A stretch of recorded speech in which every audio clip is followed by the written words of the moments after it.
اللہ تعالیٰ قرآن کریم میں ارشاد خداوندی ہے ترجمہ، پس آپ ان کی باتوں پر صبر کیجئے اور اپنے رب کے حمد کے ساتھ اس کی تسبیح کیا کیجئے، جس میں اللہ تعالیٰ کی حمد و ثنا اور نواں سب داخل ہے۔ اللہ کی یاد کرنا، حمد کرنا، ثنا، اور بھی سورہ جمعہ میں بھی ہے اللہ کے حمد کے بارے میں، اور بھی ایک جگہ پر ہے زیادہ اللہ کے حمد کے بارے میں۔ اللہ کے 99 نامہ ہے، ان ناموں سے اللہ کو یاد کرنا، نماز کی پابندی رکھنا، صبر کرنا، بہت سے احکامات ہے، کچھ قرآن میں ہے، ان کو اوپر عمل کرنا۔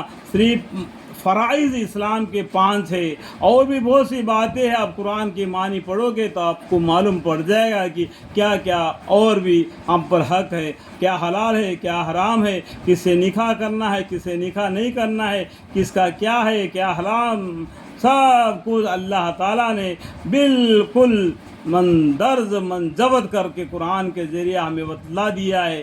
اسی کے مافک پیغمبر صلی اللہ علیہ وسلم اور صحابہ اکرم رضی اللہ عنہم کو زندگی گزرتے گئی، ٹھہر کر قرآن کریم 203 سال نازل ہو گیا، اس لیے کہ تمہیں قوی کرے۔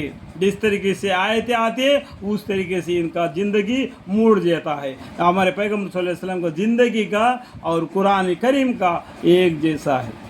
اللہم اغفر الحمدللہ رب العالمین۔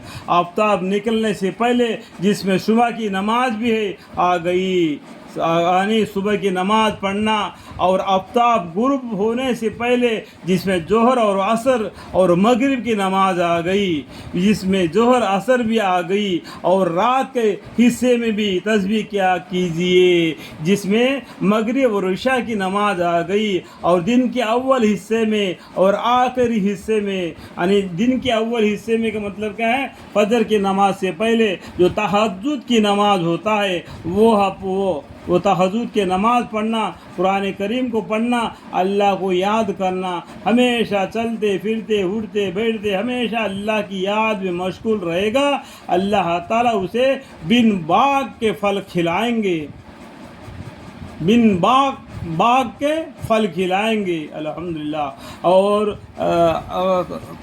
اور آخر حصہ میں تسبیح کے لیے مقرر کیا جاتا ہے، جس میں صبح اور عصر کی نماز کی زیادہ تاکید آ گئی، یعنی فجر کی نماز پڑھ کر حدیث پڑھنا، قرآن کریم کو پڑھنا، اشراق کی نماز پڑھنا، اور عصر کی نماز کے بعد میں جو فرشتے ان کو ڈیوٹیاں بدلتے ہیں اس ٹائم پر اللہ کے ذکر میں اور قرآن کریم کے تلاوت میں مشغول رہنا۔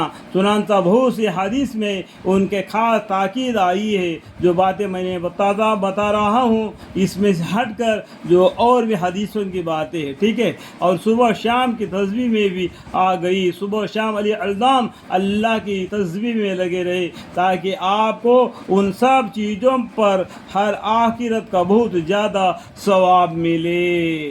جو کام دنیا میں تم کرتا ہے وہ آخرت میں تم کو ثواب ملے گا۔ دنیا کر کے دنیا کے پیچھے پڑے گا، دنیا اتنا ہی ملے گا جتنا تیرا قسمت میں لکھا ہوا ہے۔ آپ خوش ہو جائیں گے اللہ تعالیٰ اگر تم کو اس طریقے سے ہمیشہ اللہ کا ذکر میں اللہ کے حکامت کے ساتھ اپنی زندگی گزارے گا، اللہ تعالیٰ آخرت میں بہت سے زیادہ ثواب دیں گے اسے، اور اسے آپ خوش ہو جائیں گے۔ اور ان سب چیزوں پر جو آخرت کا بہت زیادہ ثواب ملے اس سے آپ خوش ہو جاوے۔ الحمدللہ رب العالمین۔